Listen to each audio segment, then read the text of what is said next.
In this lecture, we are going to build the data sheet of the telescopic op-amp that we've been discussing so far. Before we do that, let us look at one or two more aspects of the telescopic op-amp before we go further. The first point that we're going to learn is it is possible. So far, we have been building the we have been using the high swing version of the current mirror. It is of course possible to build the low swing current mirror. The biasing is just a little bit simpler. The low swing version would be as follows. So we are going to take this portion and create the low swing or the easier version of this. So that will look as follows. So we will take this op-amp and instead of creating this feedback to create the high swing node, we will simply use two diode connected devices on the left hand side as the mirror device. So this will not require a separate VB5. We have seen what the value of VB5 should be in the current mirrors lecture. So as you can see, this requires one less bias voltage, but the voltage at this node will be higher than the original case, and therefore this swing is lower compared to the original version, compared to the left hand side figure. So that is something to keep in mind. It's just a little bit easier. Everything else is the same.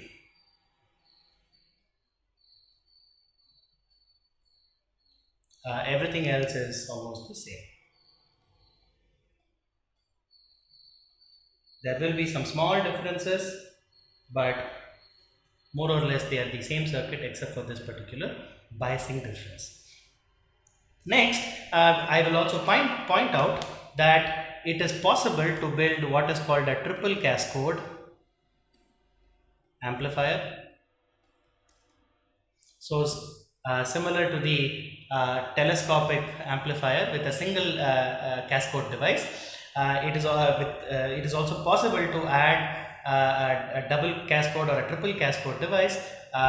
So you can add one more set of cascode devices on top of the original amplifier cascode to create this amplifier. So this would have a gain, as you might imagine, the gain would be of the order of GM/RDS the whole cubed. So this would give you even larger DC gain. However, if you had a load capacitance CL, it would turn out that the overall transconductance does not change, and the unity gain frequency omega u is still GM1 over CL. That does not change, and this only gives you better DC gain compared to the original circuit. Of course, now that you have added a extra set of two devices in series from VDD to ground, so this circuit is expected to have much lower swings. Of course, R out is much larger.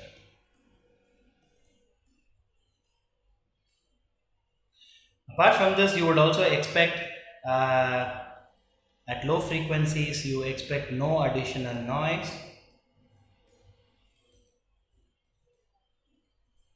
from the new extra cascode devices. Finally, I want to point out, because this circuit has much lower swings, it is not very useful for low VDDs. So VDD less than maybe 2 or 3 volts. For VDD less than 2 or 3 volts, this circuit is not very useful.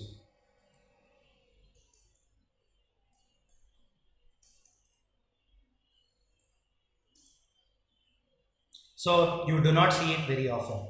Finally, even in older generation processes where you did have the supply headroom to use such circuits, there are some limitations. You can't just keep adding cascode devices, because at the end of the day there are parasitic diodes, reverse bias diodes, hanging off the drains and sources of every transistor, and it would turn out that the impedance of those devices would limit the overall impedance at the output node. So I'll show them here.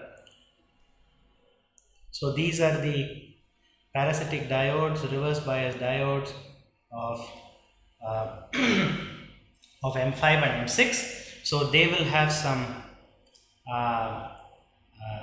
RD, they will have some dynamic resistance which will come in parallel with the cascode resistance.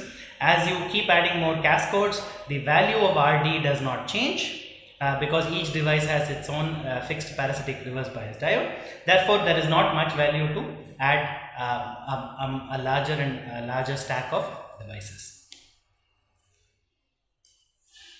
Next, I wanted to point out that it is possible to build the PMOS telescopic OpAmp. Similar to the possibility of building a single stage op-amp with PMOS input stages, it is also possible to build a telescopic op-amp with a PMOS input stage because the signal characteristics of the op-amp is of the NMOS transistor and PMOS transistor are the same. Therefore, if you build a telescopic op-amp with PMOS transistors, you expect the signal characteristics to be the same, you expect the DC characteristics to be different. So we will draw the PMOS amplifier here. So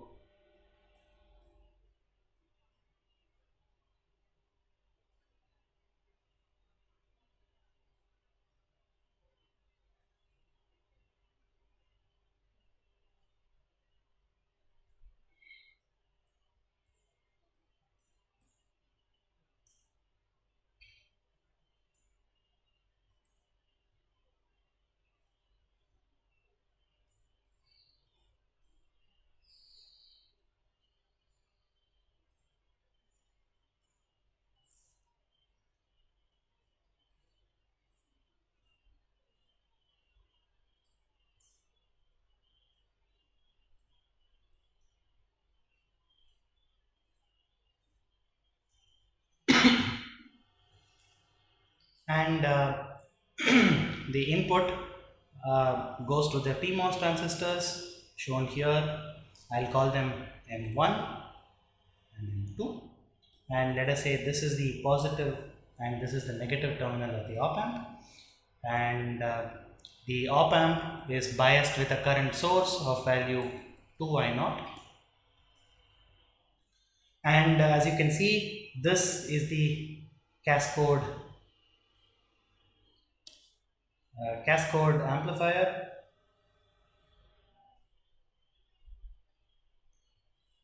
and we'll call them M3 and M4, and M5, M6, M7 and M8 are the NMOS current mirrors. So let us appropriately add the feedback. So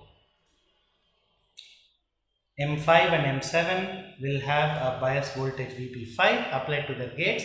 They are the cascode transistors, and the gates of M1, of M7 and M8 are biased using feedback. So to create a high swing current mirror, the output is of course taken from the drain of M6 and M4. Apart from this, the signal characteristics are the same. There is one point to remember. So you need larger PMOS transistors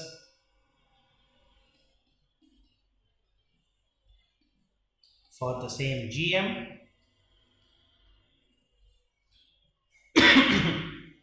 Therefore, you expect that the non-dominant poles and zeros to be closer compared to the earlier case.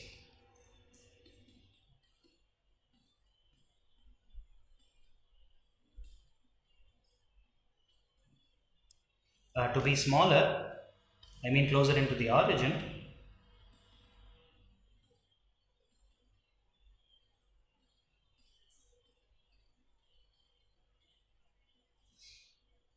And therefore, for the same phase margin in unity gain, you expect the omega u to be smaller. Or rather, maybe I should put it in a different way, because we are comparing for the same GM, for the same omega u, expect the phase margin to be smaller. So, in other words, you will need to pull in the omega u. You need to reduce omega u to achieve the same phase margin. So that is another point. And finally, of course, the most important point of this is that the input common mode range of the PMOS version is different, because you expect the input of the PMOS device at a different bias voltage compared to the NMOS device, and that can easily be calculated for this particular circuit. So now we will take our high swing current mirror, the telescopic op-amp with a high swing current mirror, and build the data sheet for that particular op-amp. Now let us assume that the currents and sizes are known. So now we are in a position to build the data sheet. So the first characteristics that we are interested in is the DC gain. Even though I say DC gain, I want to re-emphasize that this is actually the low frequency gain and not the gain if you apply a DC voltage at the input. So of course you can apply an incremental DC voltage at the input and achieve the same DC gain. So the DC gain of the op-amp is GM1 times R out, where R out is nothing but GM6 RDS6 times RDS8 in parallel with GM4 RDS4 times RDS2. So it has a very large output resistance. Number 2, the unity gain frequency omega u is GM1 by CL, where CL is the load capacitance that is being driven in feedback. Of course, the dominant pole omega d will be 1 over R out times CL, and as you can see, the dominant pole and the omega u are related through the DC gain of the amplifier. By writing this, we are assuming that the non-dominant poles occur at a much larger frequency compared to omega u.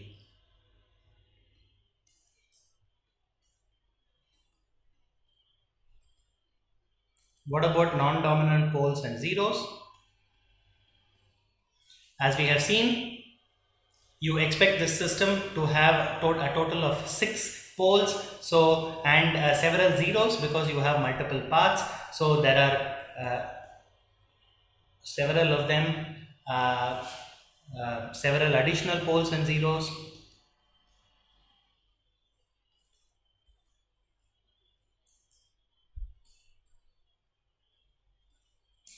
And we'll point out that the first non-dominant pole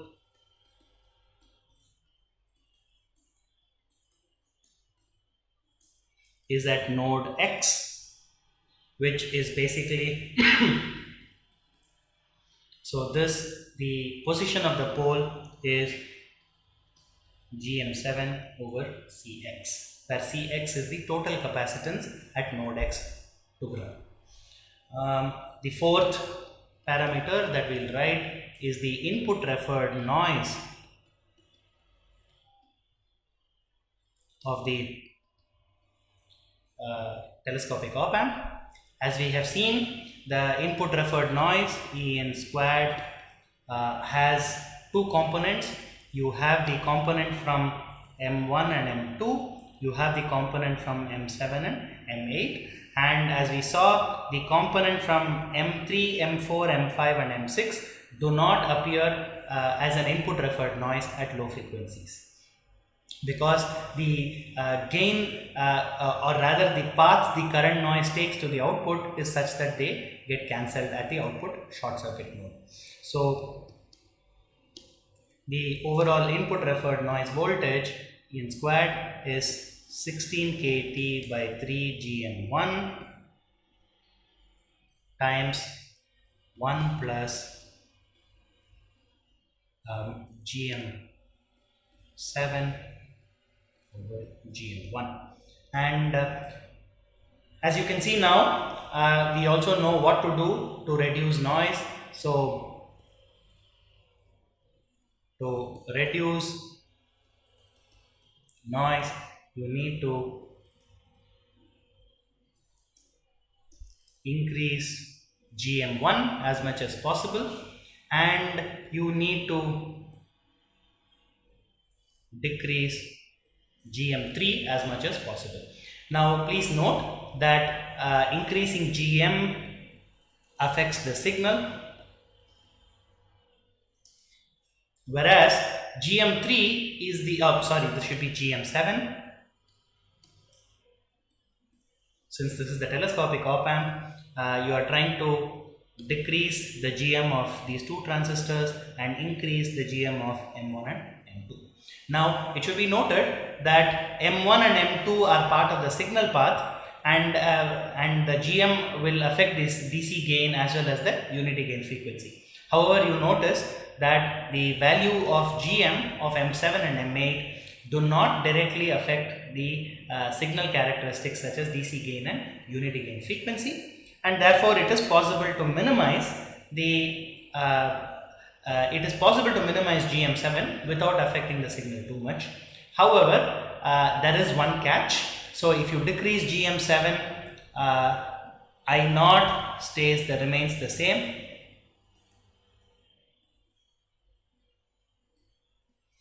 In such a situation, you will find that the VSD SAT of 7 and 8 increases, and this means the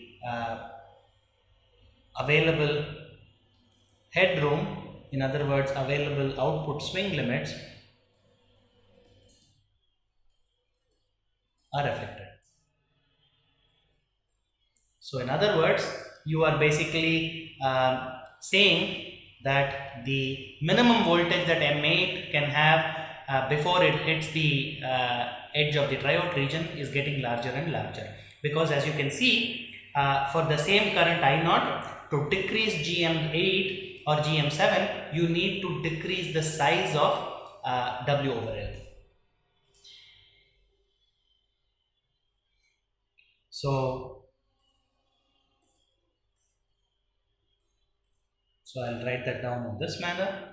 So W over L of 7 and 8 decreases and VD SAT increases. And this means the minute VSD SAT increases, the available output swing limits will definitely reduce. So that is something to keep in mind. There is a point beyond which you cannot reduce GM7 further. So next, we will look at the input referred offset.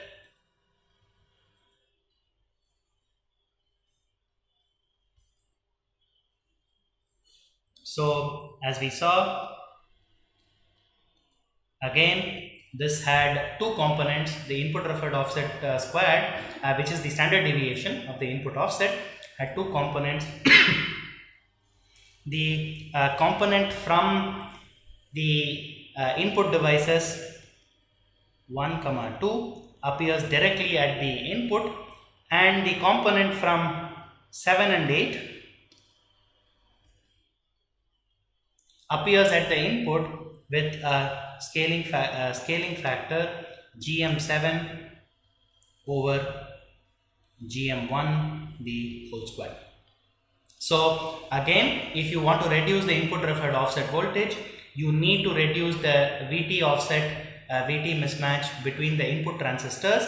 You also need to reduce GM7 over GM1.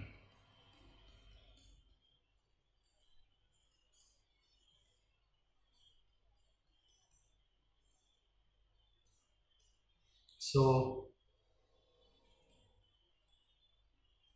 you need to decrease GM7 over GM1.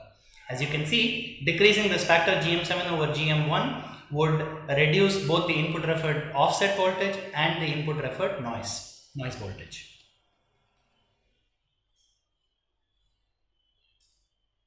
The next datasheet parameter we will look at is the slew rate of the op-amp. As we have seen, the positive and negative slew rate are both equal for this op-amp.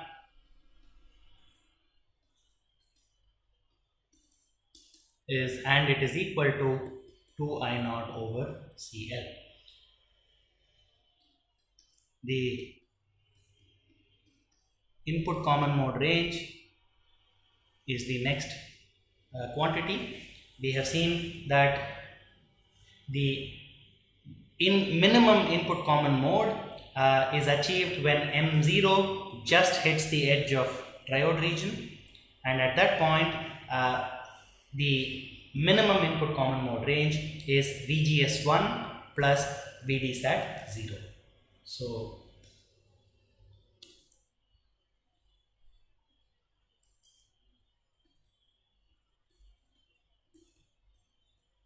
So this is the minimum input common mode range, and if you were to start increasing the input common mode, eventually M1 and M2 will go into the triode region, and the edge of that region comes at a time when the gate of M1 goes larger than its drain by Vt. So the gate of the transistor is at VCM in. So that happens at VB3 minus VGS3. This is the drain of M1 plus VT1. So this is the input common mode range. Similarly, the output common mode range is as follows.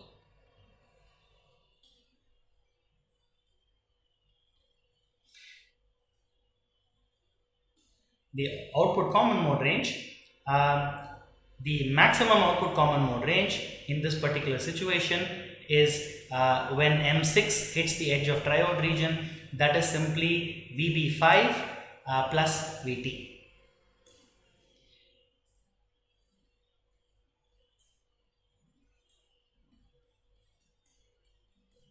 It's simply VB5 plus VT5 or VT6. And the minimum input common mode range, minimum output common mode range happens when M4 hits the edge of triode region. That happens at a voltage of VB3 minus VT4.